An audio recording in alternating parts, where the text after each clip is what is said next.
Following is a presentation of Main Street Media, your source for news, sports, and information on Main Street in Middle Tennessee.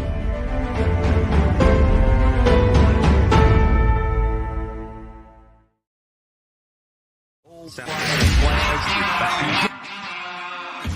30 years of the best sports talk in Middle Tennessee, featuring Tennessee Radio Hall of Famer George Plaster, Tennessee Sports Hall of Fame coach Watson Brown, and Young Guns Billy Derrick and Michael Cindric.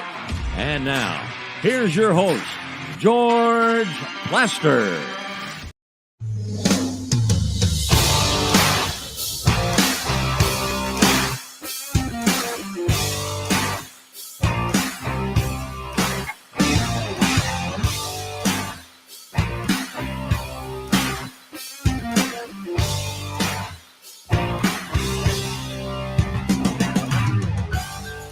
Hello again, everybody. Welcome in on what is a beautiful, kind of cold Friday afternoon in the middle of December. Billy Derrick is alongside. Billy, this may be the first time I have ever worn a hoodie on the air. It looks good, George. I like the logo there. Yeah, the Sheriff's logo, too, there. This is Last Minute Toy Store logo. I volunteered out there today. For those who don't know it, Last Minute Toy Store was one of the recipients of the proceeds from the Plaster and Friends Celebrity Bowling Night. I'll tell you that we gave them a 5-figure check, and today I really got to see another, example of why I am so pumped about this charity. Between early this morning and late Monday afternoon, over 7,000 families in our city will get help for Christmas from this charity. It is unbelievable what they do. I am so proud that we've been able to help them, and so proud of Dale Roble and all the volunteers who were out there today. And it really was well organized. Man, was I impressed. Great stuff that Dale's doing. I had a chance to meet him, of course, at the bowling night, George. He's phenomenal, and you can see why he's, why that place is so special. It's because of him, but a lot of other people too. We're going to try to check in with him late in the 4 o'clock hour. By the way, Herm Edwards will join us today at 5 o'clock on the button. That's an interview you're going to want to hear. We start the show during football season, as is the case every day, with Terry McCormick and his daily Titans update. Terry, I know what the story is. Injuries, and more injuries. Oh, my goodness, George. 7 guys out this week after 6 out last week. So you can add Amani Hooker to the list of people who are out. So defensively, no Danico Autry, no Amani Hooker, no Christian Fulton, no Trey Avery. Over on the offensive side of the ball, slightly better, only 3 guys out. That's C.J. Board, Dontrell Hilliard, and then, of course, the big one, Traylon Burks, going to miss a 2nd straight game. Terry, when I watched last week, it looked like a USFL secondary. They just had nothing to offer. So, honestly, what's going to be different this Sunday? It's a good question. I mean, I think the one thing maybe that they can hang their hat on, and I don't necessarily know that it's, a great thing, but the Chargers offensive line, not very good. So maybe they'll be able to get some penetration and some pressure on Justin Herbert. But the problem with that is he's a guy who's got some mobility and he's got a rocket of an arm. So you may flush him from the pocket and he may take off and run for 15, or he may fling it 40 yards down the field to somebody that has lost their man after covering for so long. Terry, I'm guessing you saw it Sunday night. His mobility, his ability to dodge and weave absolutely frustrated the Dolphins, who tried to send the kitchen sink on him. Yeah, it absolutely did. And, when you've got a guy who has mobility like that and pinpoint accuracy, it's going to be, a difficult task. One of the things that might be the Titans' best weapon in this game is the fact that the Chargers' run defense is nothing to write home about. Teams have been gashing them left and right on the ground. So that does play into the Titans' hands right there. If they can have Derrick Henry run the ball and the Titans not turn it over on offense, maybe they can shorten this game a little bit by winning time of possession and chew out some 10-play, 80-yard drives, that sort of thing, because they certainly don't want to give Justin Herbert any more opportunities than they have to with this depleted defense. That looks like their only recipe. Yeah, it really does. And it's going to be interesting too, George, because Mike Vrabel told us today that there is the possibility that Dylan Radins might be an option at left tackle before this one's over. So, Dennis Daly has been struggling over there for weeks and weeks and weeks. And so maybe Dylan Radins is going to get a look to see if he does any better. So it certainly can't hurt. No, you're absolutely right about that. Anything else you want to leave us with? Not that what you've told us so far is anything to get encouraged over. Well, a couple of guys who are in the window of return from injured reserve. One is Zach Cunningham. The other is Lonnie Johnson, who probably would have to play some safety this week with Amani Hooker down. Both of them are in their return window. And if they're going to come back, they could be activated tomorrow. They're, ironically enough, George, there are 2 open roster spots from the moves they made earlier this week by releasing Joe Schobert and Ola Adeni. So they probably conveniently fit into those 2 spots. If not totally intentional. Exactly. Terry, have a good weekend. We'll check back in with you on Monday. You as well, George. Okay, that is Terry McCormick's Daily Titans Update. Yes, it is, and it's been brought to us by Sumner Funeral and Cremation. They are sharing their family with yours in your time of need. They've got 2 convenient locations in Gallatin and Hendersonville, and also online at sumnerfuneral.com, as well as the Justin Tucker team with Platinum Realty Partners. They are proven to be trusted with your most personal asset. The Justin Tucker team, Middle Tennessee's most trusted team in realty. Give them a call at 615-906-8458. All right, George, let's get going with today's update. We start with a couple of bowl games today. UAB beat Miami of Ohio earlier, 24-20 in the Bahamas Bowl. And right now, we're watching it in here in the studio. UTSA leads Troy 12-7 in the third quarter in the Cure Bowl. So, but George, I want to say this. That's a shame that this good of a bowl game is being played this early and at this time slot. I didn't like that. Yeah, these are 2 teams that ended up 11-2. Texas San Antonio being sort of the toast of Conference USA. Troy coming out of the Sun Belt at 11-2. And to be honest, the score should be bigger than it is. Troy got kind of a gift touchdown before the end of the half to cut into the margin. Texas San Antonio has dominated this game. Yeah, they sure have, and we'll see if they can hold on to it, George. But other college football news, the Big 12's grant of rights originally was expected to keep Texas and Oklahoma in the league until 2025 when they're set to leave for the SEC. However, according to new reports, there's real momentum towards the 2 sides reaching an agreement that would see both schools departing a year early. So we may get them in 2024. Yeah, listen, this is a story that, to be honest, while it came out today, I thought it would have come out 18 months ago. You know, I don't know exactly the monetary what Texas and Oklahoma would have to shell out to leave, but if they don't want to be in the Big 12, what's the point?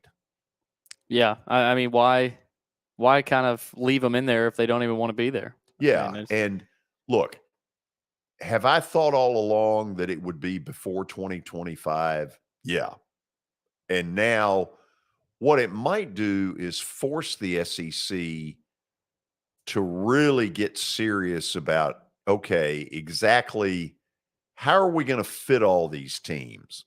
Are they right. going to a 9-game SEC, you know, in other words, what I'm trying to say is, will each team play 9 other SEC opponents? You know, That's a good Nick question. Saban's the one that's always acted like he wants that. Honestly, I don't think there's another coach out there that does. No, and I don't know if Saban wants that anymore after what happened this season. But George, He might be a little more open-minded. Maybe so. In the NFL, Denver has ruled out Russell Wilson for Sunday's game against Arizona, which means Brent Rippon will get the start. Russell, of course, left Sunday's loss to Kansas City with a concussion early in the fourth quarter. So this just keeps going downhill for Denver. Yeah, you know, I wonder what the mindset is. First of all, Russell Wilson has got to be very down and a little bit shocked that it's turned out this way. The people in Denver have got to be a little shocked that it's turned out this way. So far, Nathaniel Hackett has been a bomb. You know, if you were going to make up a deal where a coach is one and done, this might be that setting. What I don't know is, do both sides still want each other as much as they did 12 months ago or 8-9 months ago? Who knows? Who knows? This is probably the most overhyped off-season quarterback coaching team tandem. I mean, there was a lot of hype for this Broncos team, and they have just laid an egg. So we'll see if Russell is going to be able to get back sooner rather than later. In the NHL, George, they have discussed expanding its regular season from 82 to 84. I don't know what that would do in an effort to create more regional rivalry matchups. Well, first of all, the last thing in the world they need is to add regular season games. In fact, I think if you polled most people that care anything about the NBA and or the NHL, they would all say the same thing. The season's too damn long to begin with. Yeah. I about lost my cookies when I saw that story. I was like, I don't get the it's from 82 to 84. Yeah, I mean, I don't get that. I don't know if they're looking for more gate money. It's probably about $1 million to $1.5 million in gate receipts more per team if they each get an extra home game.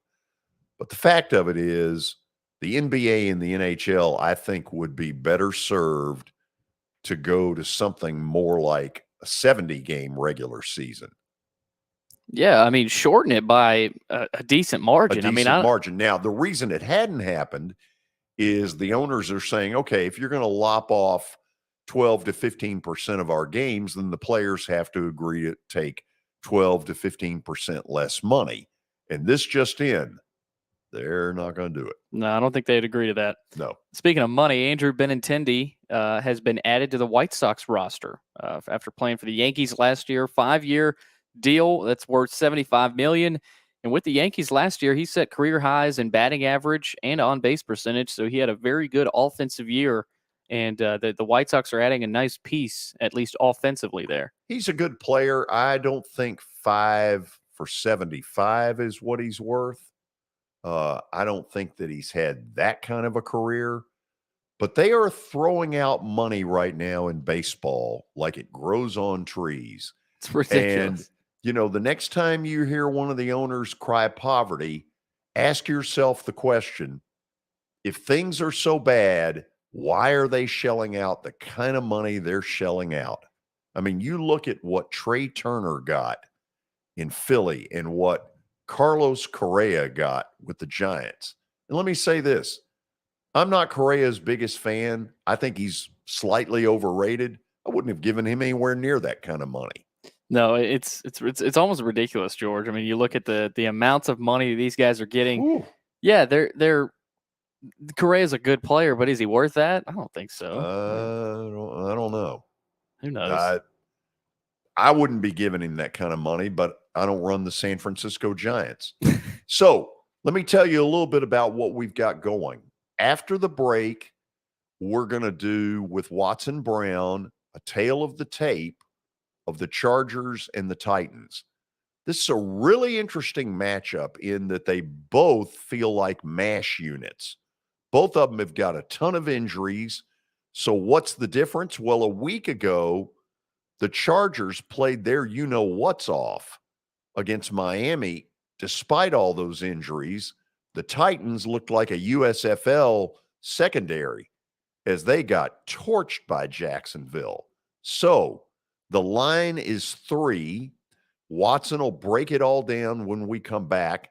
We're going to try to go out and get a little bit of an update on day 1 of the Last Minute Toy Store around 4:40. We hope Dale Roble is able to answer and able to take our phone call. What is going on out there, I'm so proud of and is so amazing. What an incredible charity. And then at 5 o'clock, Herm Edwards is going to join us. That's a great interview you're going to like. It's about 18, 20 minutes in length. Then Jeff Pennington with his plays for the week. And then I get my turn to close out the show. So a busy Friday as we get ready for bowl season and an NFL weekend that has 3 games on Saturday and the rest of the schedule Sunday, and of course a Monday night game between the Packers and the LA Rams. This is Main Street Media Television.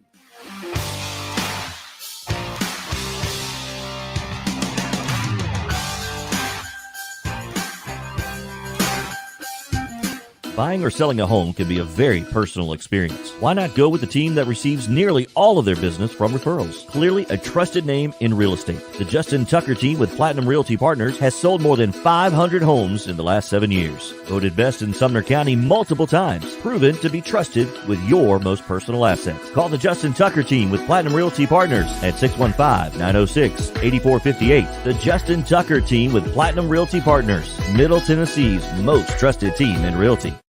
I highly recommend Sumner Funeral and Cremation because of their caring nature and attentiveness to detail. Pre-planning your funeral now will bring you peace of mind and less stress to your loved ones. When the chaos of losing you happens, your family can honor and celebrate your life, knowing things are happening just as you wanted them to. Pre-planning determines the details of your funeral, cemetery services, and can be less expensive. We are honored to serve you and are always here for you in your time of need. Sumner Funeral and Cremation. Traditional, affordable, dignified. SumnerFuneral.com.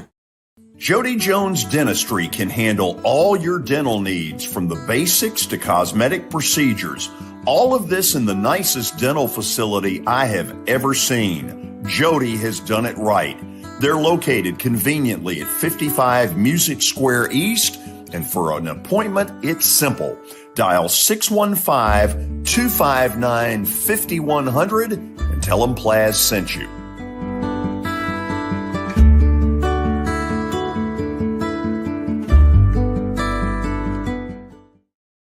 When you're thinking about golf, consider Riverside Golf Links. Under new ownership, the course has improved dramatically. It's now 27 holes, complemented by a 9-hole executive course. Book a tee time now at 615-847-5074 and get ready to enjoy the beauty of golf in the Old Hickory area at Riverside Golf Links.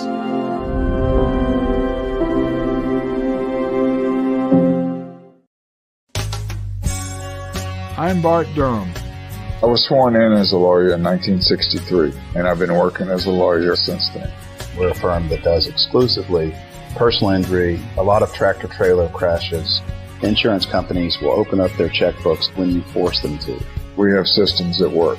We get the most money for our clients in the shortest amount of time. I'm Blair Durham. My dad and I want to help. Give us a call at 615-242-9000. This is Eric Berner with Rockcastle Wealth Advisors.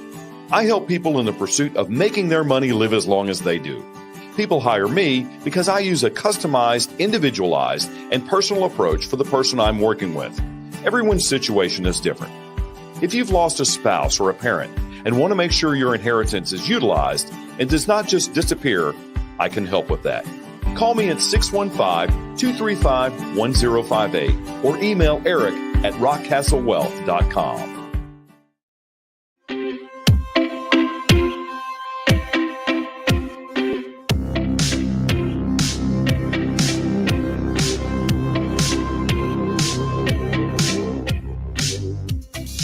Most of you know the Titans head west. They take on the Los Angeles Chargers Sunday at beautiful SoFi Stadium, where they have had some success in the past. Watson, I admit you are a lot more open-minded and a lot more optimistic about this than I am, partly because I watched very closely how good the Chargers were a week ago in their win against Miami.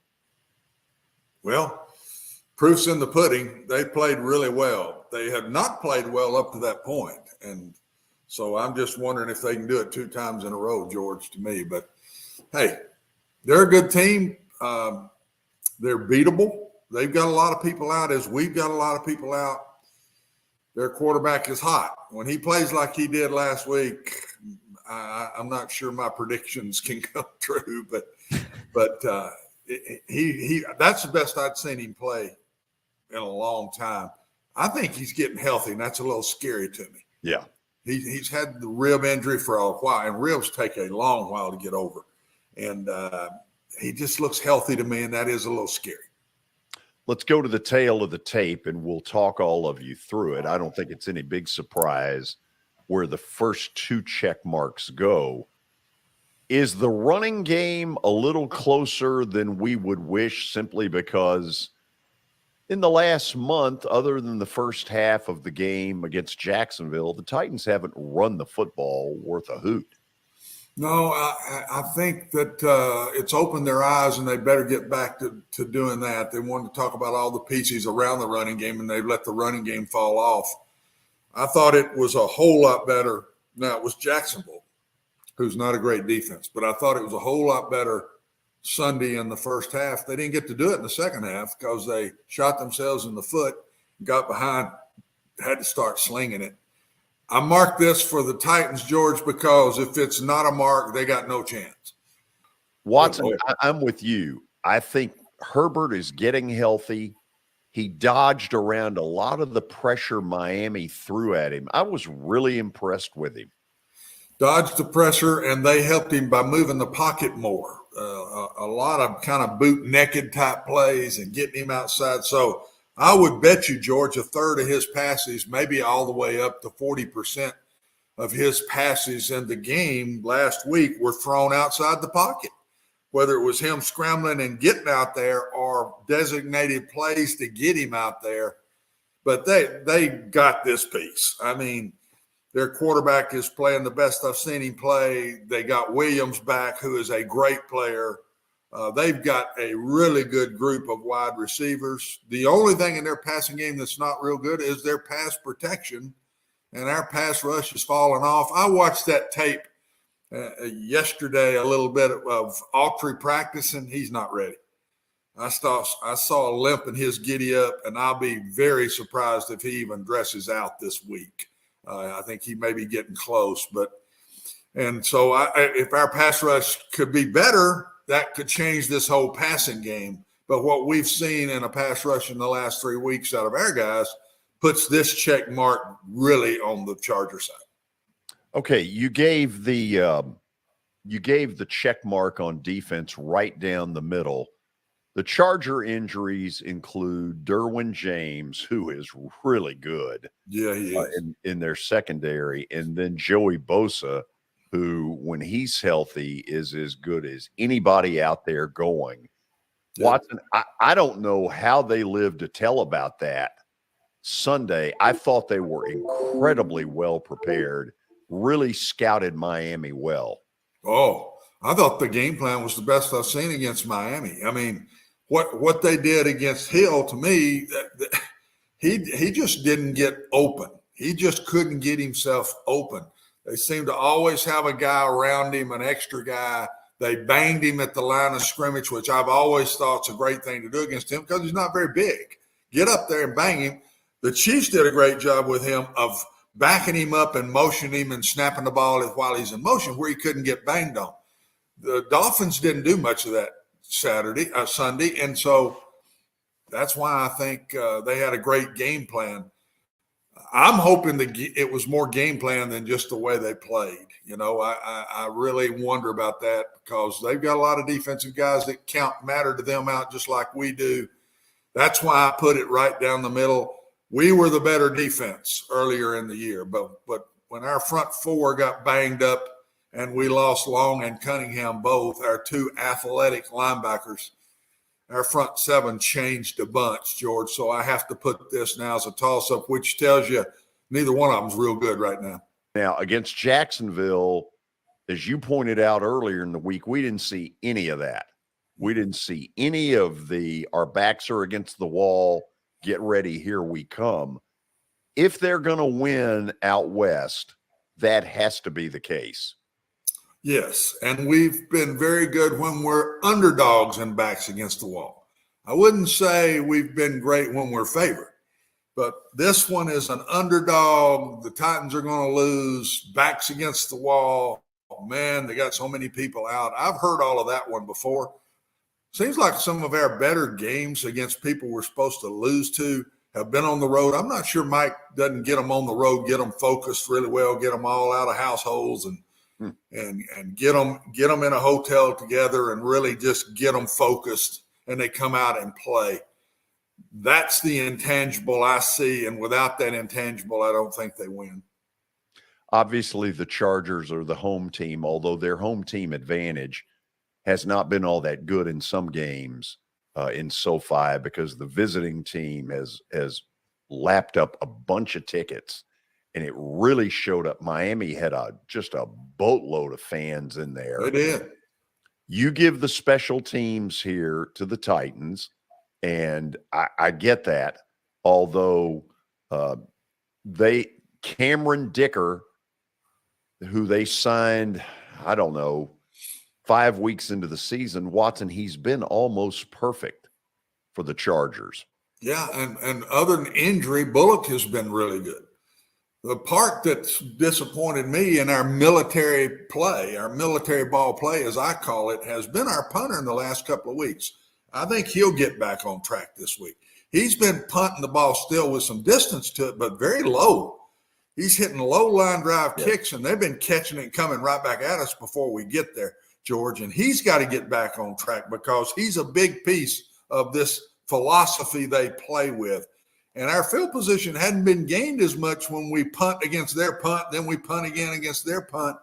We hadn't gained the ground we've been gaining in the last few weeks. And I think Mike's going to be in his ear and say, okay, let's get back, all of us. Let's get back to what we do best here. And I think you'll see his ball start climbing a little bit more, maybe with 5 yards less, but a lot more height under them. And we get back to covering it very well, and we don't see these 10 and 15-yard gains on every time he punts one. Now, I'm not buying your positivity. I hope I'm wrong. Let's take a look at what you think is coming. I may want to show you that. I'd say you're going to challenge me on this one. Oh, that's 23-23. That's a hard score there now. Billy decided to give it a tie. Apparently, he didn't buy it either. Billy, that's not what I said, bud. I meant to make that a 4, but yes, you did. Thank you. Would you like to change that right now? Can you actually change that while we're on the air? I could, but that'd be really good. Okay, so I got a close game, not the prettiest game in the world, and we win 24-23. I think our defense is going to play better. They don't have a very good offensive line for pass protection either. So I think our defense is going to play a little better. And I think our running game and we'll hit a couple of passes here or there, and we sneak it out, George, 24-23, and not a pretty football game. I'm not buying this for a minute. I know you do. However, if you're right, of course I will give you full credit on my. Oh, yeah, you do that all the time. Well, not like I give you full credit on some of your rights. Thanks for joining us on a two-way street. Billy, so by way of your deal, this is going to overtime, and it's an overtime zip. Yep, it's a tie. We're not buying it. Watson, have a good rest of the weekend. I will, buddy. Thanks. And stay tuned. We will have more on Main Street Media Television.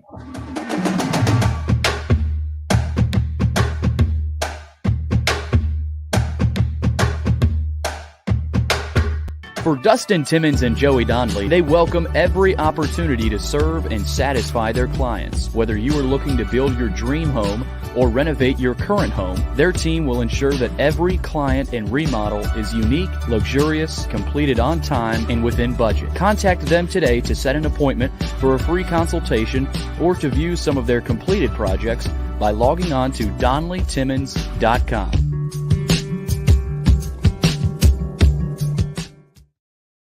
At WellSkin Dermatology and Aesthetics, we pride ourselves in providing access, innovation, and a patient experience second to none. Access to care and treatment when you need it. Innovation with medical-led cosmetics and various on-site technologies for full-service treatments with a customer experience that is calming, casual, and effective. Independently owned, providing medical, surgical, pediatric, and cosmetic dermatology and more. Visit WellSkinMD.com to schedule your appointment today. WellSkin Dermatology and Aesthetics. Access to healthier skin.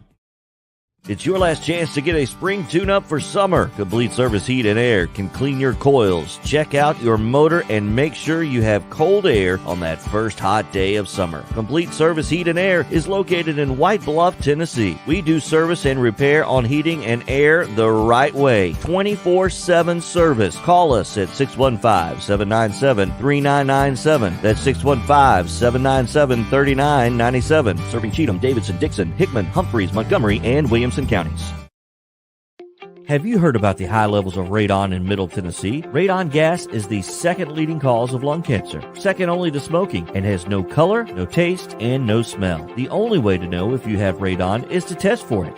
Duret Radon Mitigation offers testing for small and large-scale residential and commercial properties, plus mitigation services. Visit DuretRadonMitigation.com to request testing or get a free estimate for mitigation. That's DuretRadonMitigation.com.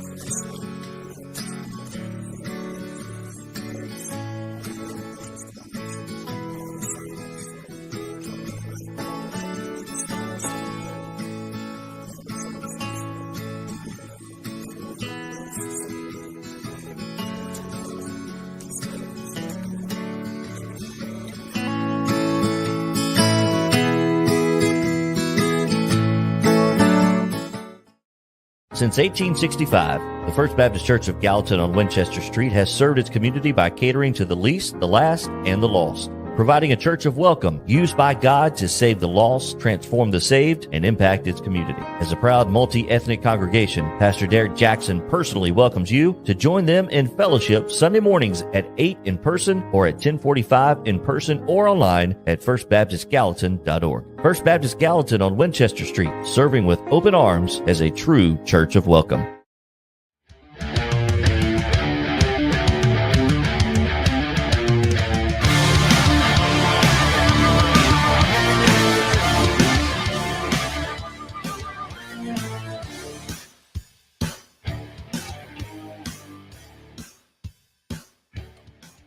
Well, those of you who are watching live, give you a score update. Texas San Antonio, which has thoroughly dominated this game, leads Troy 12-7. They're at the 5-minute mark, 5 minutes remaining in the third quarter. Billy,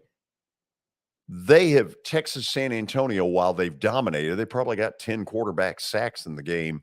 They keep opening the door for Troy, and Troy's down at UTSA's 20 and trying to go in for what would be the lead score.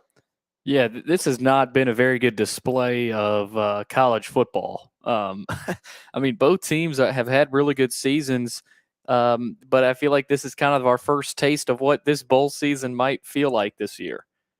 I mean, you've got what? How many turnovers already for UTSA? 2. Sacks everywhere. So, not the best football, George. No, and I think you're hitting on something that a lot of the experts believe, which is the early games in particular, from a style point standpoint. Does that make any sense? Style point standpoint is not going to be anything to write home about. You've got a lot of players who have opted out. You've got, I think, less motivation right now among players for college football bowl games. And then you throw in the fact that most of these early bowl games don't draw anybody. And it's a real problem. And I think the bowl season is getting ready to be ruined if something doesn't change dramatically. Yeah. I mean, I don't know what would change. I mean, the portal's not changing. NIL ain't going anywhere. So I think what we're looking at, George, is, 3 or 4 years down the road, there's going to be a lot of bowl games that simply don't make it. I mean, you may have a lot of your top tier bowl games, but you may start to have a lot of these conferences, their teams don't have the opportunity to go to a bowl game. I wonder if the real answer, and I've brought this up before, and Watson's kind of poo-pooed it, he doesn't think legally it would fly, is that part of the grant and aid has to basically say, if you're not injured, you're playing. You're playing in the bowl. That the what's the word I'm looking for? The decision to opt out. Yep. You don't have that. You don't have that decision. Right.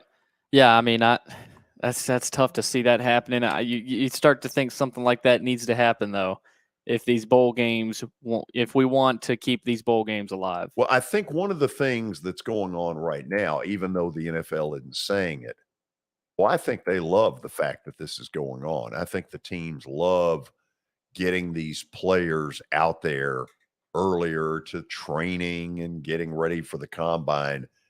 I think what really has to happen is that there is some sort of a private deal between the NCAA and the NFL to discourage this.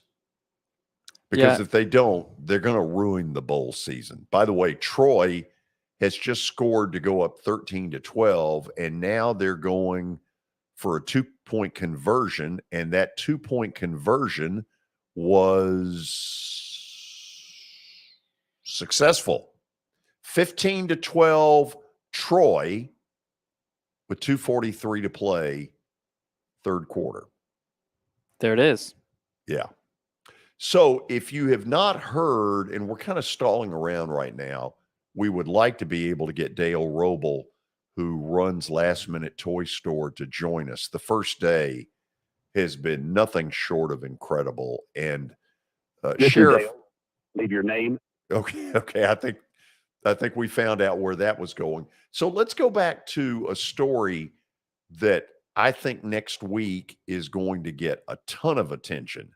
And that is something called Action Network is reporting that Texas and Oklahoma are getting closer to striking some sort of a deal with the Big 12 to get out of Dodge a year early, join the SEC in 2024. Billy, I think that is, first of all, I've thought all along that's the way this would play out eventually. I just thought it would have been a lot earlier than now. Yeah, I mean, this was bound to happen. They're going to be here in 2024, and right as I say that, George, we've got Dale Roble. Well, you know what? Let's get him in here. And hello. Dale, this is George Plaster. You know exactly what we're up to, don't you? I know exactly what you're up to. What are you doing, George? Well, first of all, you'll be proud to know that I am wearing the green Last Minute Toy Store hoodie on the air. I've never worn a hoodie before on the air, but you know what? You deserve that. How about that? I would say the city of Nashville deserves that, George. The value of those hoodies just went up exponentially. You know darn good and well that isn't true.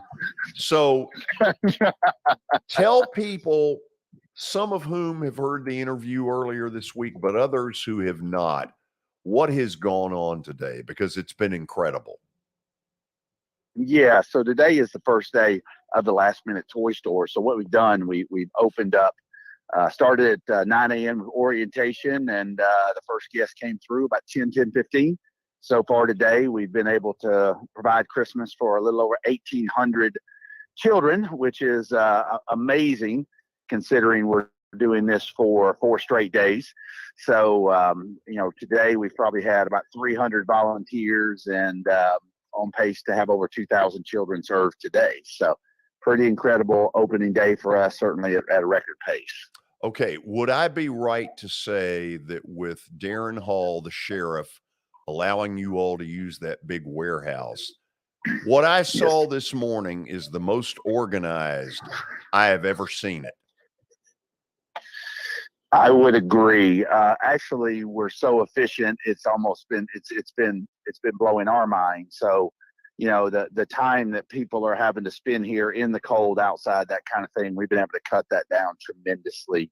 And those that we serve, we really consider them to be VIPs and our guests, and we just want to treat them with the utmost dignity and respect. And so, being that they're able to come up here, get out of shuttles, come into the building, stay out of the cold, provide Christmas for their children, shuttle them back to their cars. And, George, you saw what I saw. It was as efficient as it gets. It reminds me of one year I went to the Masters and went through the concession stand, and I thought, wow, there's no way this line with 600 people can get through this concession stand in about a minute, but we sure did. So, it kind of had that kind of feel to it today. We were very efficient, and we moved people at a very high pace and provided Christmas to a lot of children. Dale, it appeared, unless you tell me otherwise, that you had a really good batch of volunteers, enough to really keep it moving. But it's a 4-day deal, and you need volunteers all of those 4 days. If somebody is listening right now, what could they do to help you? Yeah, if somebody's listening right now, here's a couple to help us. Number one, hey, they can come up tomorrow. We do need some more people that will help carry bags to cars. Works. You're inside the building, and then once they exit the building, we need people to help carry their bags over, take them to get books, take them to get bikes, take them to get all the sporting good items, and then wish them a Merry Christmas and help them get back on the shuttle and on their road. So we need those people. And if anybody's listening today that needs help, I will say this: they can go to our website, and actually they can just show up here tomorrow between 2 and 4, and we will do our best to help them. But they will need to bring their proof of ID, proof of their children's ID, and or who their children are, birth certificate, so forth, and some proof of need. Show us that hey, you get government assistance, you have a pink slip, you have a W-2. Explain to us your situation and bring some proof of why you need help, of income or lack thereof, and we will do our best to help you out tomorrow between 2 and 4. So, and they will also have a drive-through where people can come and donate gifts. So a lot of ways to help and a lot of ways to be helped right here at the Last Minute Toy Store on Saturday. Dale, obviously I know exactly what the drill is, but there are people out there that don't. When a parent who has need comes in and they've been vetted and they're about ready to come into the toy store, kind of describe it for people from that point on. Yeah, and when they've been vetted, the first thing to do is they come through and they'll meet some of our volunteers. We have an amazing crew. Lisa Spencer and her team greet them out the door, and then they're paired up with some of our amazing shopper and shopper helpers like you, George, and they come up and they see your smiling face, and they, believe it or not, they do hang get around. that. They don't run. They do get that. Some of them, we they get a little nauseous, and then we keep them, help them regain their balance and everything. Wow. And hey, I'm just being honest. Yeah, and, thanks a lot. So, yeah. So then kind of what happens is, you take them into the store, and each child is going to get 2 main gifts. Each child is going to get, a stocking stuffer. Each child is going to get a candy cane. Each family is getting wrapping paper. Each child's getting a game, a puzzle, arts and crafts. Each child is getting a ball or 2, probably most likely 2 balls. Each child is getting a book, and some of them are getting bikes as well. So, it's an amazing undertaking that we have. And, I think each child that we serve leaves with no less than about 6 gifts. So that's per child. And I think that's second to none. And I think it just shows what the national community, how much we believe that those in need and those that need help should be helped. And I think it's first class all the way. Okay, this doesn't just happen. You don't snap your fingers and what I saw this morning happens. How long before this event are you all into planning? Oh boy. We start planning in January, but it really starts ramping up in September. October, it really goes even further. And of course, November, December, we're wide open. So the first part of December, the whole process of transforming the Davis County Sheriff's Office Services Center into a toy store begins. And literally about 2 weeks ago or so, we started setting up shelving and things like this. And it's a massive, massive operation and undertaking. I will say Darren Hall, Davis County Sheriff's Office, I shudder to think what we would do without them. And I think you saw today, the sheriff's mom is out here all day long today. She is a shopping with guests. She is a trooper, and she's working. I keep asking her, how you doing? You feeling all right? She's like, I love this, and she even said, this is my Christmas to me, just to come out and serve others. George, I think you'd say the same thing. I mean, it's almost better than getting anything we've ever gotten is to come out and help other people and literally make their Christmas and make the Christmas for their children. So, but yeah, it's not an easy thing. And, it just takes a lot of moving parts, and it literally takes 1,200 volunteers to make this happen every year. I'm lucky enough to just be a small part of that and to be involved with this and to have been involved with this since 2005, since Pastor Paul and Doc Hooks reeled me into it. And I've loved it ever since and protected it and just feel like this is a national treasure. It really is. And I'm honored to be a small part of it. Well, I'm unbelievably proud of what you and your family and your church family at Highland Park have accomplished. It is beyond belief. And I'll say this to anybody that is thinking about either Saturday, Sunday, or Monday volunteering. If that doesn't get you in the Christmas spirit, you're probably clinically dead and just don't know it, because that's one of the benefits. I would agree, George. And I will add this thing. You have been a big part of what we've been doing for a long time. I know Rick Regent and his wife got you into it. I'll never forget the first time he came in. He said, Dale, I need you to come meet somebody. And and of course I already knew who you were, but then I heard that, iconic voice and we kind of hit it off. And, George, you've raised an incredible amount of money. More than that, your support, the awareness. I mean, there's no way you can put a value on that. And what's even cooler is you've done that for years and years and years, whether it's through Charles Davis Foundation, whether it's with Martha O'Brien, Last Minute Toy Store. And George, you really, you have done a lot for a lot of people. I just want to say on behalf of all of us in the national community, thank you for all that you've done to support those in need right here in our own backyard in Nashville. So Merry Christmas, George, and thank you so much, and thank you to Billy too, who's become a celebrity in his own right. So, absolutely. We just thank you. No, certainly Quite a little celeb. not the celeb at all. Well, I'll leave it this way, Dale. Look, you're nice. The words you're throwing out there are nice, but I'm gonna say it the way it is.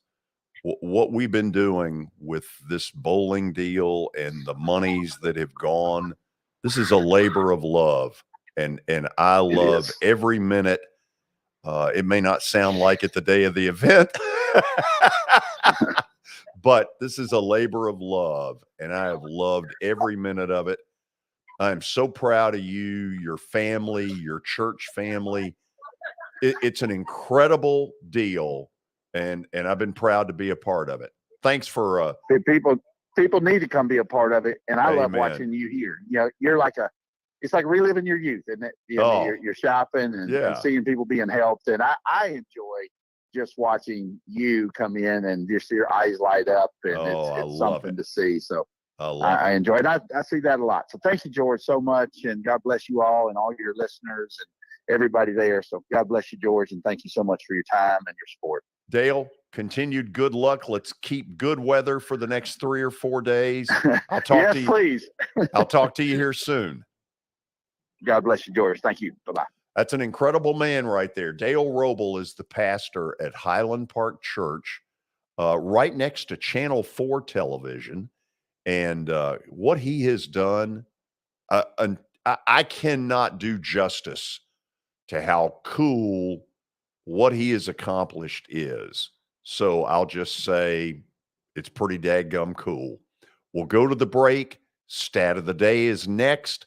And then Herm Edwards at 5 o'clock. If you're watching live, this is Main Street Media Television.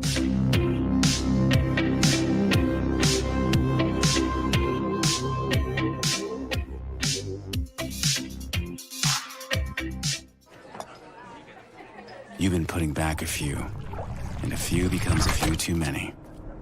For a moment, you think about calling for a ride. Nah, you live nearby. What's the worst that can happen? You get pulled over, your insurance goes up, you lose your license, you total your car, you kill someone.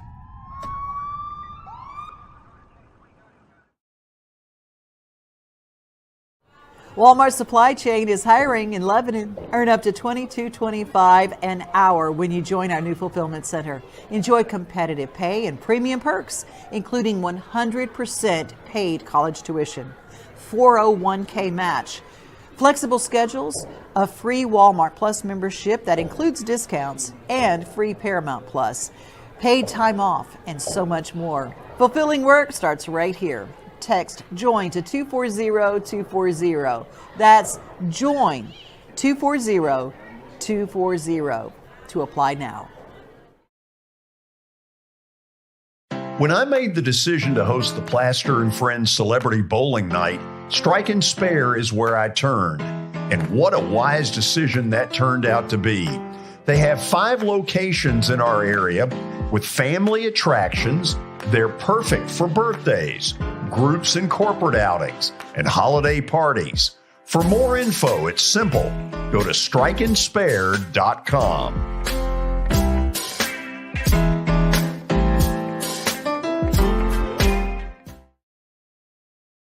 Hit After Hit has become the baseball store in Tennessee. They have over 1,000 different models of gloves and over 1,500 wood bats. They also have several Iron Mike pitching machines as well as a Hit Trax machine. If they don't have it, you probably don't need it.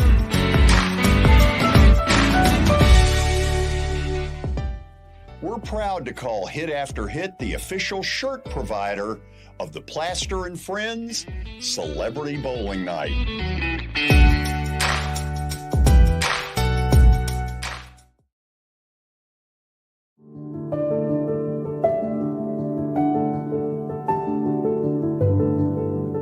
Welcome to the Omni Nashville Hotel.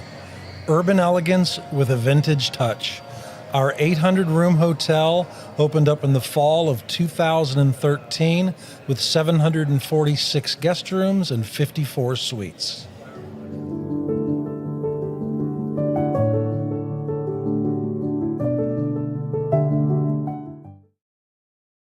This is attorney Bart Durham, and this is me. I'm Aaliyah. Keeping in good physical condition is really important to me. But when I had a wreck with a tractor-trailer truck that hurt my legs so bad I couldn't work for almost a year, I knew I needed a lawyer that understood tractor-trailer cases. So I called Bart. Bart gets millions of dollars for his clients every year. At Bart Durham Injury Law, we've handled hundreds of tractor-trailer cases. My dad and I want to help. Give us a call at 615-242-9000. Serving Williamson and surrounding counties, Bone and Joint Institute of Tennessee offers comprehensive orthopedic care with 16 subspecialized physicians. Our practice provides high-tech care with a hometown touch. We offer physician clinics, physical and occupational therapy, advanced imaging, and surgical services, including interventional procedures. Call us at 615-791-2630. We're Bone and Joint Institute of Tennessee. High-tech care with a hometown touch. Hey everyone, I'm John English. This is Keith Wallace, and we would like to welcome you to John English Antique Sports and Cards in Shelbyville, Tennessee. We specialize in graded and ungraded sports and non-sports cards, vintage wax boxes, and unopened cases. We have a large selection of PSA graded cards. We also specialize in old sports collectibles, baseball, football, basketball, golf, and tennis. You can find it all at John English Antique Sports and Cards. We are happy to be associated with Nashville's greatest sports antique, George Plaster.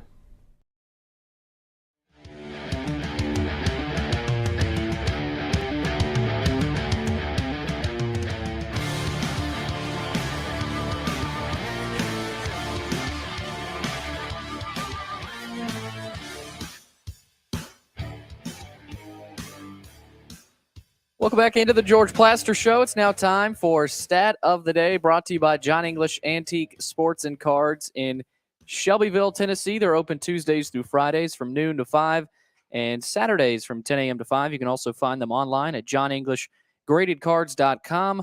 Also, Eric Berner with Rockcastle Wealth Advisors. Give Eric a call at 615-490-7052 or visit rockcastlewealth.com for more information. George, no Watson.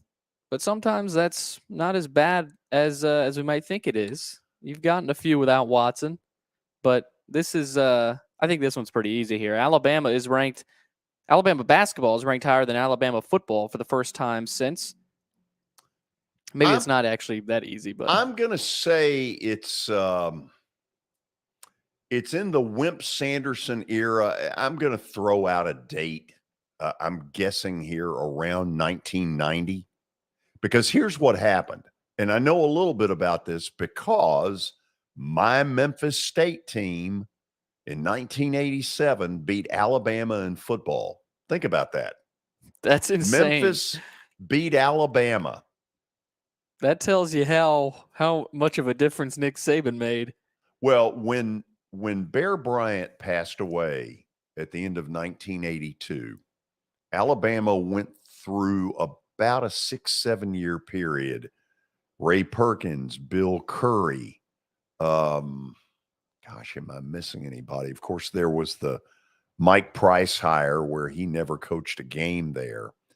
And so I'm babbling here. My gut feeling is the answer is around 1990. I guess it could be later than that.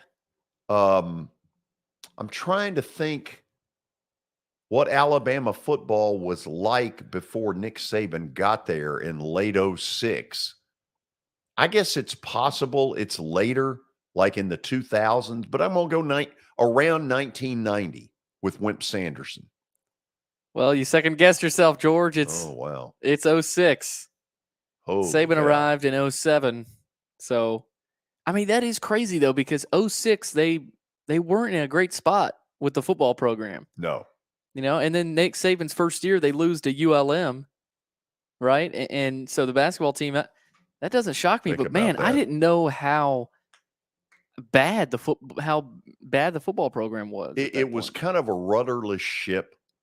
You know, and look, depending on who they hire when Nick Saban does retire, the exact same thing could happen again. I mean, you're following a standard of excellence that, you know, it's not like the next guy can walk in and say, well, we're going to take it to a new level. Really?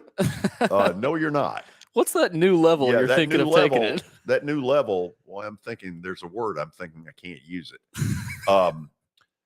But that's really what happened when Bear Bryant passed away late in 1982.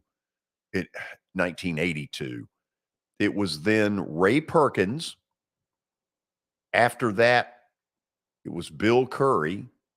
And at the point that my Memphis State team beat them, I believe we were better athletically. I had seen Alabama struggle to beat Watson Brown's Vanderbilt team the week before. Bobby Humphreys had a late kickoff return with less than 2 minutes to play that ultimately won the game for Alabama. And I remember going back to Memphis on Monday and telling our football coach, Charlie Bailey, if you can get your kids to not worry about the color of the jersey, you've got better athletes. Mm-hmm. And dadgum, for a change, I was right. Yeah, that's crazy thinking about Memphis State being more athletic than Alabama. It happened. Man. It absolutely happened. Well, you know what else is about to happen here, George? Herm Edwards. Know. He is coming right up as we get into the 5 o'clock hour. It is brought to you by Middle Tennessee Bone and Joint. They combine state-of-the-art orthopedic service with a family atmosphere. Whether it's a sports injury, sprained ankle, major joint replacement, whatever you've got, contact MTBJ at mtbj.net for more information and how to get involved with them. So we're going to shoot it over to Herm Edwards. Herm, here's where you need to teach me a little bit of coaching. The college football bowl season has just started. UAB in Miami, Ohio earlier, and as we speak right now, Texas San Antonio and Troy are going at it. I've always thought that until you get near the end, that it's really hard to tell what teams want to be there and what teams don't. As a coach, could you tell going into a game either our guys are ready or they've checked out? You have a sense of it. I can tell you this. Some of your star players will elect not to play according to what bowl game it might be. They don't tell you that, but you know it's coming. Every bowl game that we appeared in at Arizona State, anywhere between 3 and 5 starters didn't play because they were worried about getting hurt and obviously getting ready to play and, getting ready to prepare yourself for the draft. So you have a sense when the bowl game becomes more of the entertainment and all the stuff I can get and not about playing in the game, and you got a feel for that as a coach. You have to sit there and you go, man, let's make sure we handle this right. Especially, certain venues you go to. Obviously, you go to Vegas. You got a tiger by the tail when you go to Vegas now. And it's even worse if they find out the coaches in the casinos. Oh, that's the first thing you tell your coaches. Say, coaches, if you got to go in the casino, don't go on this one. Go 3 down, go a mile, 2 miles away. But the problem is the players might show up there too. So it's like, don't do that. We don't want to do that. We don't want to be in casinos. Agreed. So I guess here's the other thing I'm curious about in the bowl stuff. Do you worry that ultimately, as all these kids elect not to play, that some of these bowls are not going to make it? Yeah. And I think this, with the NIL being a factor now in college football, that's going to have a lot to do with it too, right? Of how many teams in the next couple of years become these super teams with all these players. And, all of a sudden, you may be in a conference where it's not as, you just look at the conference a little bit different than other conferences, right? Oh, absolutely. Absolutely. So it's easy to get up. You know, if you're playing in the college football semifinal or you're in the Orange Bowl and, you know, you've got all this pageantry. But if you're in the lesser tiers, can a coach do anything in this day and time that truly motivates a player? Well, I think it's you know, you set the stage in the beginning of the season because you have these markers that you set for your football team. Is it obviously winning your conference, playing in a bowl game, right? I mean, you kind of set these things up. And as you continue to play and you win games, you keep reminding them, look, when we started this thing off in the summer, we didn't have a win or a loss. But right now we're sitting in a position where if we do this, we might be selected in these 3 bowls. And if we do this other thing, we might get these other bowls. So we control that. And I think anytime players realize that, I mean, the bigger the bowl, the more players are excited about playing. But generally, you know, the young guys, they know that, you know what, I'm going to get an opportunity to play, right? Because it's a bowl game. And they know there's going to be some guys that select not to play. And you're hoping it ain't too many of them. But the last bowl game we played in, I had 7 guys, all starters against Wisconsin, didn't play. So how helpful are the 15 extra days that you get to practice? I hear it's huge, but I'd much rather hear it from you than anybody else. No, it's big because, you know, if you have some guys coming in, new guys, and they get there in time where they can be a part of practice, it's watching practice, obviously, at the end of the year for new guys that are going to get there, can't play, but they can go and, you know, watch and all that. It helps your young guys. It helps the next class of guys that have been sitting there knowing these seniors are graduating. I'm going to get some more playing time. You're going to practice those guys. A lot of the veterans, you know, you just tell them, hey, look, man, you don't have, you know, you just get a little bit of time here, but we're going to get these young guys ready to play too. Okay, as you can tell, I'm hopscotching around to a lot of stupid stuff that I'm interested in. I hope our listeners are too. Here's one I want to take you to. You were in Bristol when this game got played last Sunday night. The Chargers, they don't have Derwin James. They don't have Bosa. The NBC guys, all 8 of them, predict Miami to win. And yet what I saw was an incredibly prepared Charger team that totally shut down the Dolphins. How in the world did that happen? Well, we always say this about the National Football League. Everyone has good players. Everyone. And players are motivated a lot of different ways. And the best motivation for any player is to win, the feeling of winning. And when you're in a situation that some of these teams are, that maybe in the beginning of the year, we talked about them being a playoff team, maybe winning your division, and they sit here and there's only 5 games left, you know, how do you motivate them? Well, it still comes down to this one thing. Let's go win a game. And here's what happens too. You sit there and go, well, these are the 7 teams on the AFC side that got a chance to get in. These are the 7 on the NFC side trying to get in. You're sitting there going, we can't get in, but guess what? If we beat them, they might not get in either. So you sit there and go, yeah, well, you know what? Let's put a little, let's make their Christmas not so good and beat them, right? And so they can sit in the same situation we're sitting in. They ain't getting in the playoffs, right? I mean, there's a lot of ways you do it.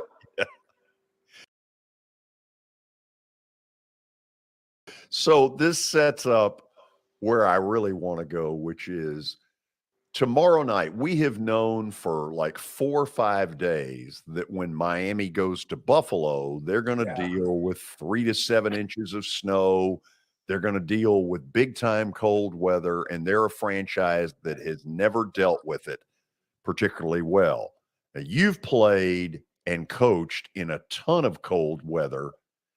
Is this an overblown deal, or will Miami tomorrow night really suffer for what the conditions are? It'll affect you if you allow it to affect you. And I think it was kind of like in pro football, even college football, when you go to Colorado. People tell you, well, it's altitude. You know, it's going to bite. And I'm like, man, look, I played there before when I was a pro. Denver, I said, you don't talk about it. I don't even talk about it. It's like, hey, man, we're preparing to play. And the media wants to talk about it and say, well, listen, that. Look, it's going to be cold. And it's going to be snowy. And we don't play in those conditions. But guess what? If you're a playoff team toward the end of the season and you go play some teams that are in the Northwest, the Northeast, wherever they may be, it's going to be cold. And you know that. And it's part of the deal. And so what you do is you don't mention it a whole lot. You as a coach have to understand, look, this ain't one of them games where I'm going back 50 times to throw. I'm going to have to run. But you know that in the summer as a staff. You actually know where you're going. Your schedule's set here. You go, okay, them 3 games, the temperature is going to change on us, boys.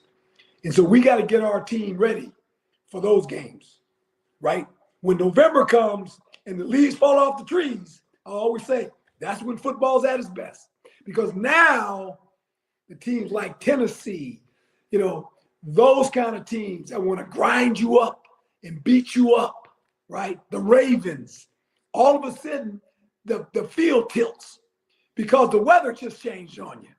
And now you have this high-powered offense that you want to throw the ball around the yard and you're going, we can't throw in this mess. It's too hard. The wind's blowing, right? Receivers aren't coming off the line very fast because they're cold.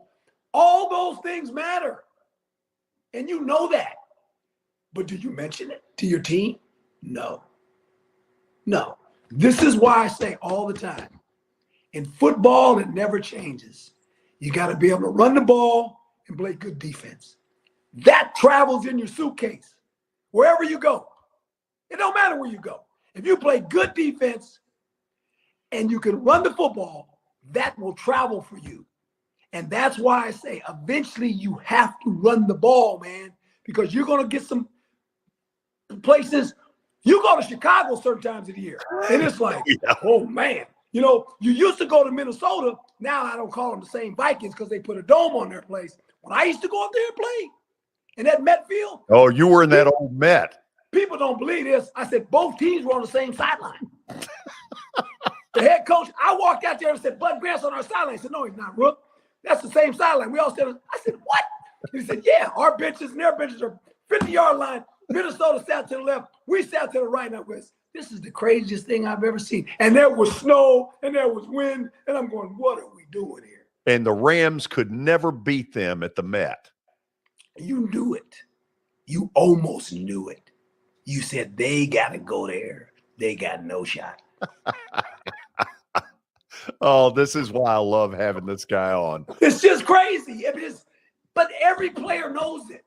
I promise you, when you're a coach and you're a player, when the season ends, the first thing you do, you look at next year's schedule. And you say, where are we going? If you're an outdoor team and you live, like when we were at Tampa, we look at that thing, go, okay, are we playing? Because then we were in the NFC Central. We played Chicago, right? We had to play Green Bay. When do we play Green Bay and Chicago? When do we play them? And if you saw December, you went, oh boy, oh boy. Now, what we had though, we had a team that could travel because we ran the football and we had a great defense. That helped us. That helped. Was that a dog in the background? Yeah, that was my daughter's dog. We got a little, we had to get a dog. I don't know why, but we got him. I want to ask you one last thing. Sure. Before we get out of here. As you know, the Titans have had a ton of injuries And what they played with a week ago might as well have been a USFL team defensively against Jacksonville. But what's going on here is for a couple of years, it's just been a rotating in and out, ton of injuries. I don't want to get to that part, but here's what I do want to know, Herm. They're making enough money. Why are we in these 53-man rosters? Why don't we expand it 6 or 7 and be fair about it and give people the best product that league deserves? We've said that. That's been the big debate. These owners are just in a mindset they only want to play 52 guys, as much as money as they make, full salary. I said this. There's 53 guys on the roster, something like that you pay full boat. You don't dress 53 guys. You don't get to dress them all. Right. You got to put some of them. You're like, well, I can't dress all these guys. It's the craziest thing I've ever seen. Dress them all. It don't matter. You pay them all, dress them all. But, the owners worry about, injury. You can't do nothing about that. This is part of the deal. They expanded the roster. They got a practice squad now. They got this other where they add some more players where you can bring. But it's like, you should dress 60 players. Who cares? It don't matter. You only can play 11 at a time. Only 11 get to play last time I checked. Here's injury. The way we practice football, the way that veterans do not participate in the preseason anymore becomes a problem. I've said this. They added another game. There's 17 games. They lengthened the season. Right. The NFL does a great job of promoting the NFL. That's why everybody watches. That's what everybody loves with the NFL, right? There's only 32 teams. You can follow them. We're good. But when you look at it, the first 4 games of the season, for me, when I watch it, it's like the preseason. And that's why some teams get off to bad starts. Because think about that. The 3 preseasons they have, the veterans don't play. Because you're trying to protect them. And so some teams start off slow and you think, well, this team ain't very good. Or some teams get on the roll early. Because they got a veteran team. The veterans go in there and they get started. Another team might have a bunch of young guys trying to play. Really didn't play a whole lot in the preseason. And so you have this 4-game season early in the season that, in my opinion, is like a preseason game. Only problem, they count. Right? They count. Yep. And so injury is always a part of the National Football League. You hope that you can stay healthy in November and December. And the healthy teams are the ones that all of a sudden take off. The Cincinnati Bengals were hurt early in the season. Now their players are coming back. And they're doing what? They're getting better. They're going to be a handful. The San Francisco 49ers are playing with the 3rd-string quarterback, who's now a starter. But what do? They run the ball, and you can't score on them. They got a chance. They got a chance. People say they don't have a chance. No, they got a legitimate chance the way they play. Now they're going to have to run into either the Cowboys or the Eagles eventually. And I think in that situation, the quarterback might make a difference. Right? Oh, yeah. We're going to find out. I mean, the early returns on him are surprisingly good, but you bring up a great point. They're going to get either Dallas, Philly, or both. And at some point, he may have to make plays that decide whether they can advance. He might not have the luxury of playing with a lead. He's played with a lead. The defense only given up 17 points, under 17 points in the last 6 or 7 outings. Well, what happens if he's got to play from behind? Right? That hasn't happened. And maybe it won't. Maybe they're so good it won't happen. But you're going to play some teams. Eagles got a good defense too. Cowboys got a good defense too. And they got good offenses. That'll be interesting. Okay, I'm just sitting back here. Now, I taped this interview, I don't know, 2 hours ago, hour and a half ago. This man is a beauty. Number one, he makes me laugh. Okay. It's just the mannerisms. The mannerisms and how he presents what he puts out there. Yeah. I don't know about everybody else. If I'm not his biggest fan, I'm close to it. I think the guy is terrific. When he left Arizona State, I reached out to him within 48 hours and said, I want you back on my show every week. And I am thrilled that we've been able to pull that off. Yeah, it's perfect. 5 o'clock on a Friday. It's the best slot for him. And yeah, it's half the time you're sitting there thinking when you're listening to him talk, you're saying, he's not speaking Spanish here, but it's the way he's presenting it. It's a different presentation. Yeah, and so it just gets you thinking. What about when he goes into the we'd like to inflict a little misery on your Christmas. Yeah. When he starts down that road, yeah, he is gets hilarious. Real close to the camera. Oh, I'll tell you this, because he's done this with some friends of mine one night, sort of sitting around the campfire talking football.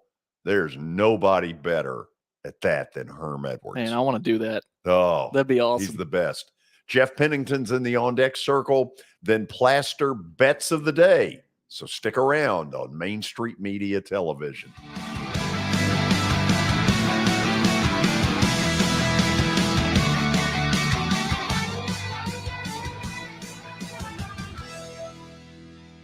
Buying or selling a home can be a very personal experience. Why not go with the team that receives nearly all of their business from referrals? Clearly a trusted name in real estate. The Justin Tucker team with Platinum Realty Partners has sold more than 500 homes in the last 7 years. Voted best in Sumner County multiple times. Proven to be trusted with your most personal assets. Call the Justin Tucker team with Platinum Realty Partners at 615-906-8458. The Justin Tucker team with Platinum Realty Partners, Middle Tennessee's most trusted team in realty.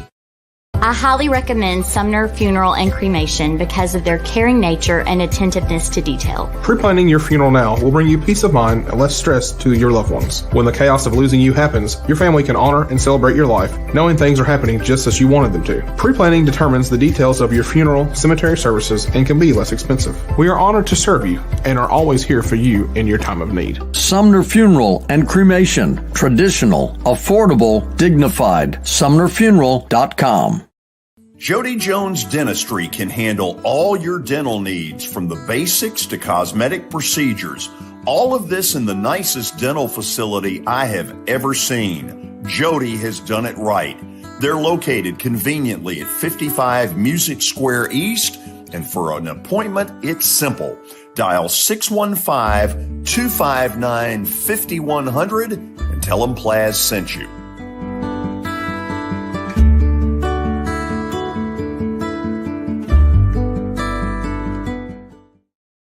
When you're thinking about golf, consider Riverside Golf Links. Under new ownership, the course has improved dramatically. It's now 27 holes, complemented by a 9-hole executive course. Book a tee time now at 615-847-5074 and get ready to enjoy the beauty of golf in the Old Hickory area at Riverside Golf Links.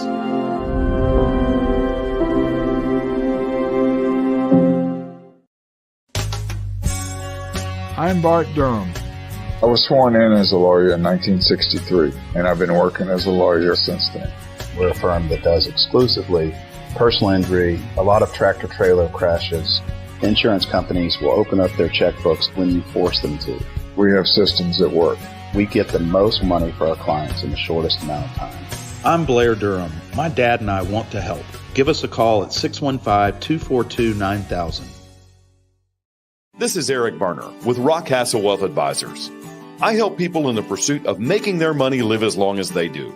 People hire me because I use a customized, individualized, and personal approach for the person I'm working with. Everyone's situation is different. If you've lost a spouse or a parent and want to make sure your inheritance is utilized and does not just disappear, I can help with that. Call me at 615 235-1058 or email Eric at rockcastlewealth.com.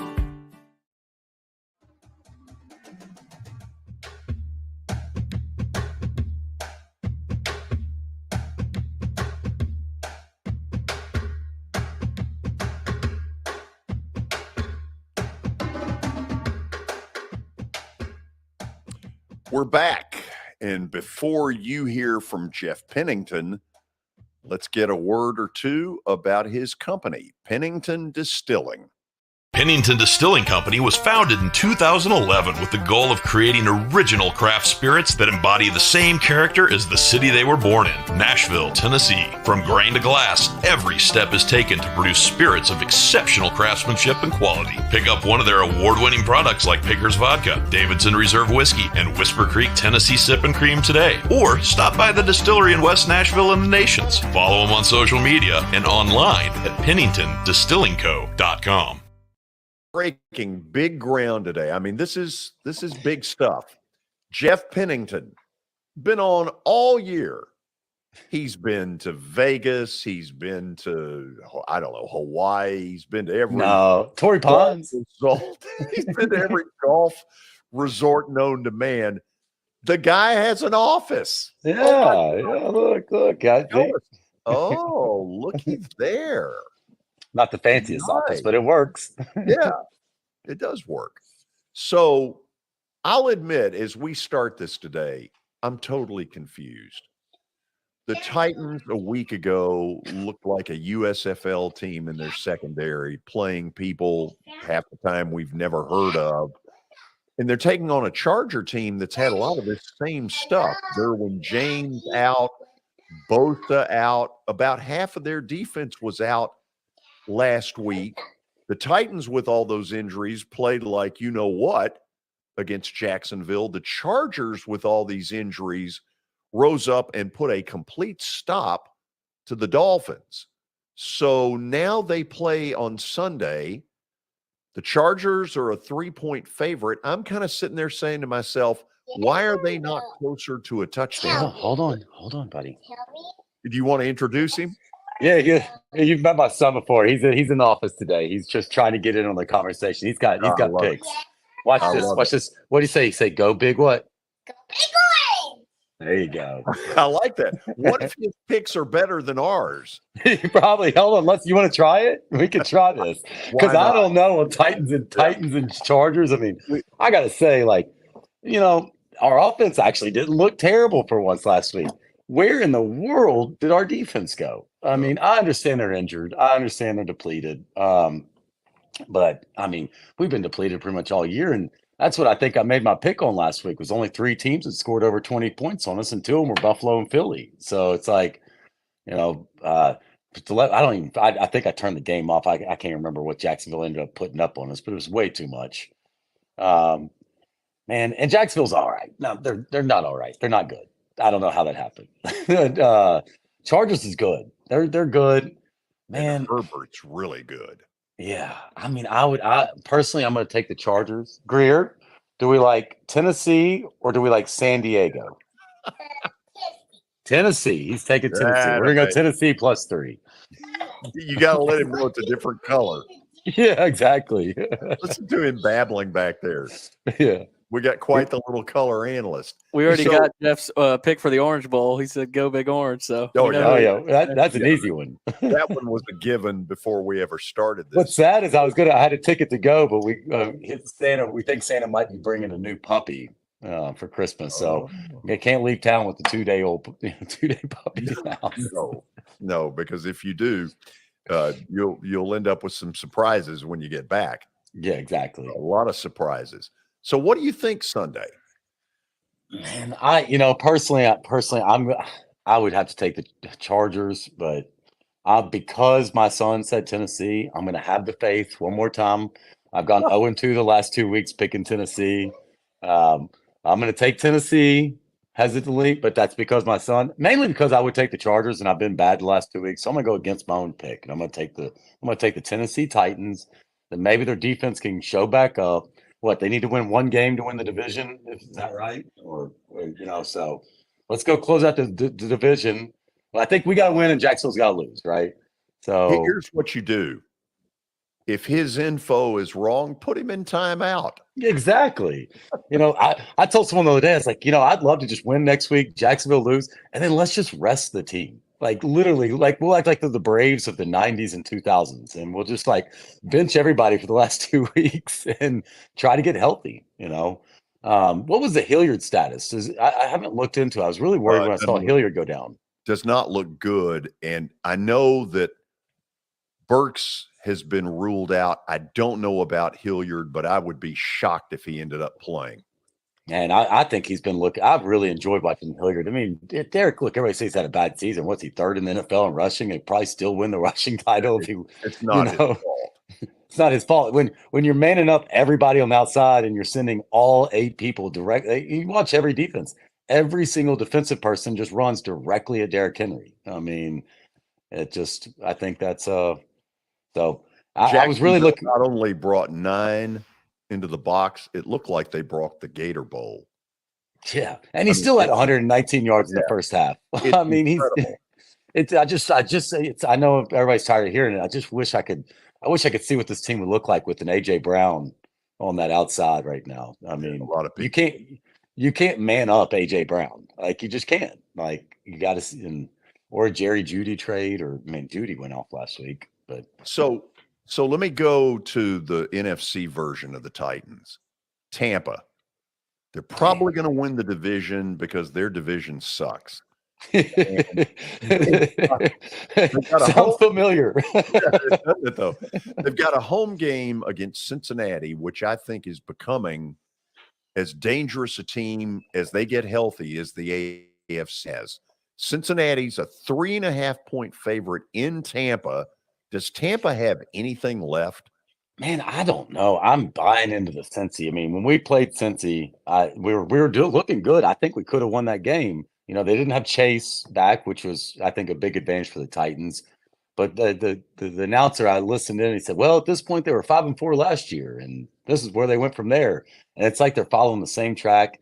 He's got Chase back. I mean, Jamar Chase is just electric when he's on the field. I personally think Cincy just stomps him. Tom Brady, I hate betting against him because somehow he just pulls magic out of his hat all the time. I mean, look at his new girlfriend. I mean, come on. Very quick, wasn't it? Yeah. But I think Joe Burrow and the Bengals and Mixon and Chase, and they're healthy. I think they're coming with that same excitement as last year. I was watching one of the pregame shows. They talked about them starting. So I didn't realize they didn't play Burrow or anybody through the preseason. So you could almost say their first 3 games were preseason games. Pretty much.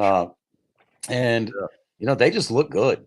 Tampa Bay looks just, I hate to say it, but they look old and slow. Look disinterested. I mean, Leonard Fournette's on my fantasy team, and the guy looks like he's bigger than Jerome Bettis was at his final year.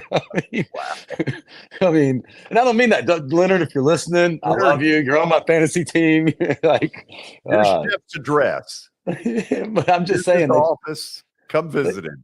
I mean, I've got Mike Evans on my fantasy team too, and he's hit or miss. The magic seems to be gone down there in Tampa. The defense is good, but I think where the magic, is really coming alive at Cincinnati. I think Cincinnati wins pretty big. Okay. We've got an SEC team in a bowl game tomorrow.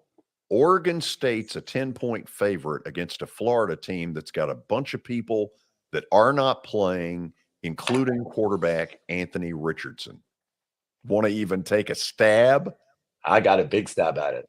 I think Florida wins. I think Florida wins easily because they get that quarterback out of there, and I think that quarterback, he's the most talented athlete on the field. I think he's held them back all year. I don't think he's got the accuracy, and I don't think the game's slowed down for him enough yet. I think he might in the future. But man, come on, we're talking about an SEC team, and that's what I tell people to sit in. With Tennessee, I think they've announced a couple of players aren't playing, and if you've got an SEC caliber team, you've got some depth, and a lot of times, those guys that are coming out to play, they're ready to show up for next year and show what they can do. So maybe get some excitement. I like SEC. I'm going to take SEC. And one thing I've learned about early bowl games, I love dogs in early bowl games because the favorites seem to come in just expecting to win, and the dogs usually come in a little bit more fired up. A lot of that times because maybe the other team expected more and they're giving up.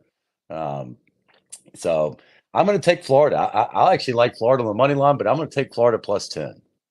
I like your theory. Dogs early in these games that are played in front of about 8,000 people. A couple bars have it tuned in, like aren't they competing against NFL games during this bowl game? Oh yeah, tomorrow, absolutely. Yeah. So I think it's Florida. I mean, I don't know in Tennessee if we'll talk before Tennessee and Clemson, but I think that might be the only non-playoff game where maybe both teams will really care. So, and we absolutely will talk. Listen, you have a good weekend. Appreciate your coming on as always. All right, go Titans. Come on. And stay tuned. I get my crack at this plaster bets of the weekend, if you want to call it that, when we come back on Main Street Media Television. For Dustin Timmons and Joey Donnelly, they welcome every opportunity to serve and satisfy their clients. Whether you are looking to build your dream home or renovate your current home, their team will ensure that every client and remodel is unique, luxurious, completed on time, and within budget. Contact them today to set an appointment for a free consultation or to view some of their completed projects by logging on to DonnellyTimmons.com.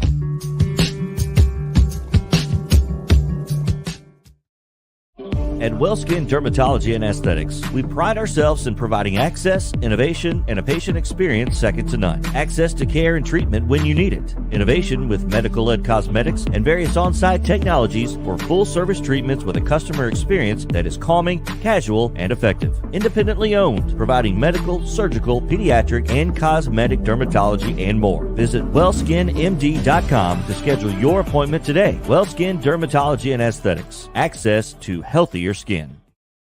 It's your last chance to get a spring tune-up for summer. Complete Service Heat and Air can clean your coils, check out your motor, and make sure you have cold air on that first hot day of summer. Complete Service Heat and Air is located in White Bluff, Tennessee. We do service and repair on heating and air the right way. 24/7 service. Call us at 615-797-3997. That's 615-797-3997. Serving Cheatham, Davidson, Dixon, Hickman, Humphreys, Montgomery, and Williamson counties.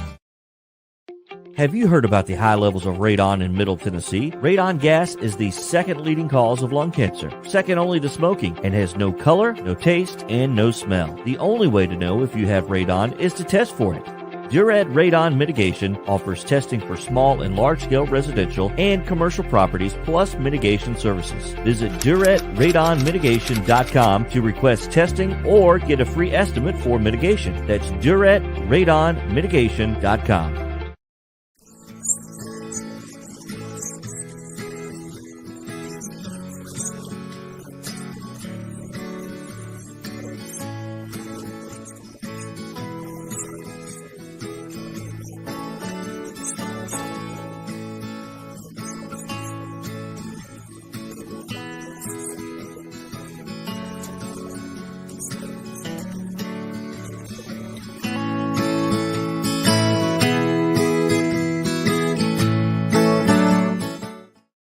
Since 1865, the First Baptist Church of Gallatin on Winchester Street has served its community by catering to the least, the last, and the lost, providing a church of welcome used by God to save the lost, transform the saved, and impact its community. As a proud multi-ethnic congregation, Pastor Derek Jackson personally welcomes you to join them in fellowship Sunday mornings at 8 in person or at 10:45 in person or online at firstbaptistgallatin.org. First Baptist Gallatin on Winchester Street, serving with open arms as a true church of welcome.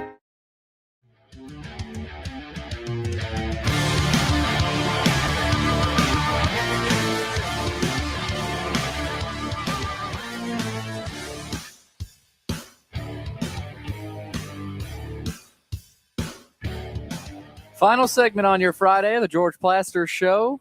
It is time for Plaster's Bets of the Weekend, brought to you by Bart Durham Injury Law. Since 1975, they have aggressively protected the rights of a broad range of victims of car accidents and personal injury in both Tennessee and Kentucky. If you too have seen your life interrupted by an injury on a highway, in a hospital, at your workplace, or on unsafe property, let their attorneys do the work fighting for the full financial compensation that you need. Learn more about Bart Durham Injury Law by logging on to bartdurham.com. All right, let's check out what happened last night with George, and you got the win with the Niners. Oh, yeah. That was a smart pick, George. Yeah, it ended up 21-13, but the fact of the matter is the Niners dominated that game. They did dominate that game. Bosa was a one-man wrecking crew. He is and that whole D-line, that's a scary defense. Yeah. 50.8%. If you're keeping 50.8. Okay. Yeah. Not terrible. No. And I think we've got 4 plays that I've put together for the weekend. So you want to run through them? 4 plays for the weekend. Here we go, George. Washington and Fresno State. Who you got in that one? Yeah, I have never bought into Fresno State, and they've done better than I thought they would. They won the title game. They won at Boise. Washington State. Okay, that's not Washington. It's Washington State. Oh, you're right. You're right. Oh, yeah.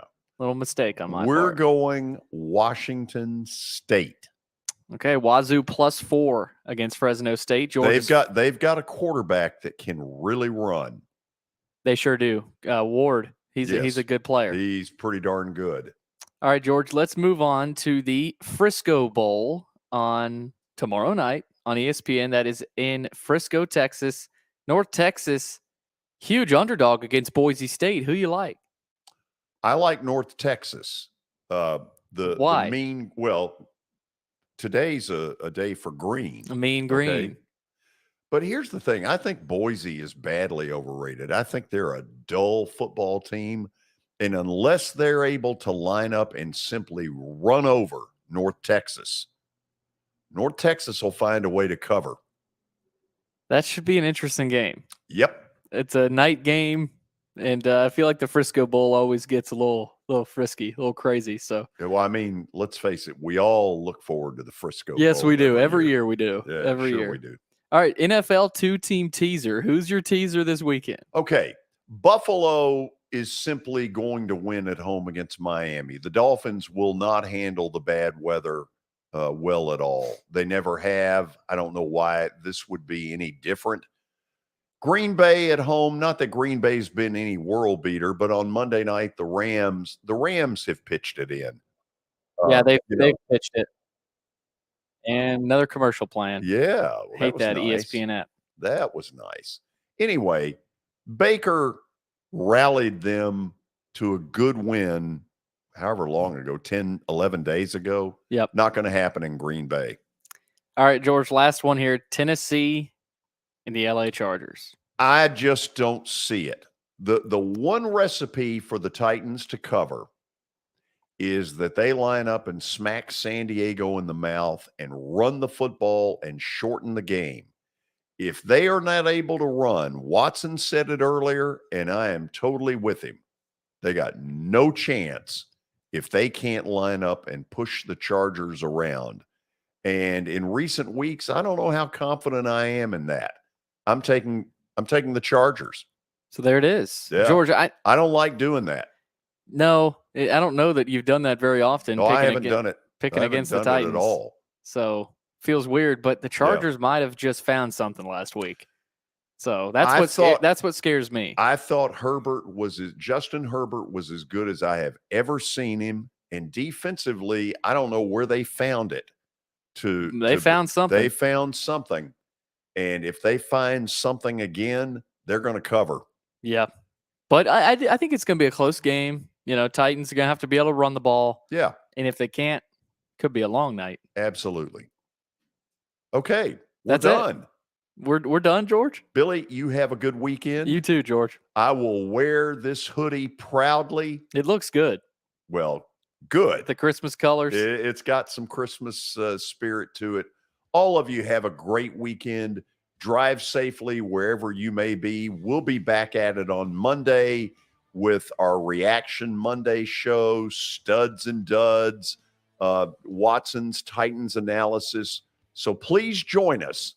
Have a good weekend, everybody.